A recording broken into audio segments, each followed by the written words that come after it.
Well, for more on the future security of Iraq, let's bring in Christian Whiton. He's a former State Department senior advisor. Thank you so much for talking about the problem that many experts forecasted for the months or even years following U.S. troop withdrawal has instead begun in just days. What does this latest attack killing nearly 70 people in just one day in Iraq confirm to you? Well, I think it confirms, Julie, that the Sunni militants will not peacefully accept basically a power grab by Prime Minister Maliki. Maliki, a Shiite, and as the correspondent noted, has done a number of power plays against Sunni politicians by indicting his own vice president, who was the senior Sunni politician in Iraq, who now has fled to Kurdistan, and other moves that will bring Shia back into complete power and really push aside any Sunni power presence in the country. You have basically an unacceptable position to Sunnis, the militants, basically stirring things up. You know, it's important to remember back in the insurgency before our 2007 surge, basically that was a proxy fight between Saudi Arabia and Iran. Iran backing the Shia, Saudi Arabia backing the Sunni. You're basically seeing sparks of that coming back. Iran has been busy at work inside of Iraq, and you're seeing Sunni militants pushing back. You know, upon U.S. withdrawal, U.S. commanders there on the ground had actually wanted some force, some kind of presence left in the country for security contingencies. But President Obama apparently hasn't felt that it was necessary. Small U.S. presence in the country. Do you think he should be rethinking that right now?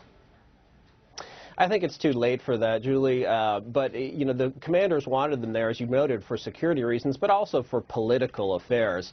You know, having troops in country just add muscles to our diplomats or, frankly, to our military officers who, out of necessity, had involved themselves in Iraq's political affairs in trying to create a balance of power that included Shia and Sunni leaders. You know, it was always understood that there would be some sort of deal that kept U.S. forces in the country after the pullout date, which has just passed.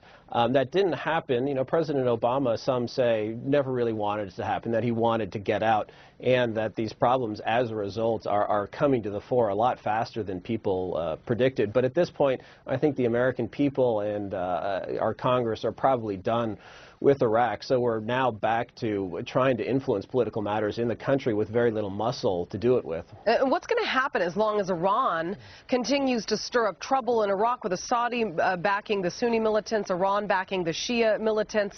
Is there any chance for peace in the future? Well, there's a chance. I think it's unlikely, though. You know, if you look at the main Iranian bloc, it's not so much Maliki, but Muqtada Sadr, who leads the Sadr bloc and the Mahdi army. And he is looking around. He sees that across the region, Islamists, he is an Islamist, did quite well in elections from Tunisia to Egypt, around the region, looks domestically, sees that the moderating influence of U.S. forces are gone. So this is his moment. He wants to consolidate his power. And now is the chance to do that. So Iran clearly feeling it has an opportunity here, and Maliki, frankly, having to make a deal with the bad actors in his presence. With U.S. forces gone, you're seeing this in Afghanistan with Karzai and elsewhere, where U.S. power is receding. These people feel they have to make deals with the bad actors. You talk about the Sadr bloc in Iraq's parliament. They are using violence, essentially, to break up political movement in that country. Now, if the Sadrists believe that violence, I guess, is a way to enhance its power, what does democracy look like moving forward? And can they have a stable government moving forward without United States' presence there? You know, I think the Iraqi government will have to evolve if it's going to have any chance of surviving. And that's not uncommon. Our own, of course, democracy evolved significantly after, we started with our Articles of Confederation, and that didn't last, it didn't work. And all democracies typically have to go through some sort of evolutionary process. Unfortunately, Sadr is an example that the West and others generally don't. We've lost our skill at managing political affairs or influencing them abroad. With Sadr, and we've done this with the Muslim Brotherhood in Egypt, we did it with Hezbollah in Lebanon, where we sort of accept the notion that if you bring these people into the political process, it will tame them. But it just doesn't. They're committed to violence. They have no interest in democracy, and it just doesn't work. Yep. Christian Whiton, thank you very much. Thanks, Julie. TSA screeners, those folks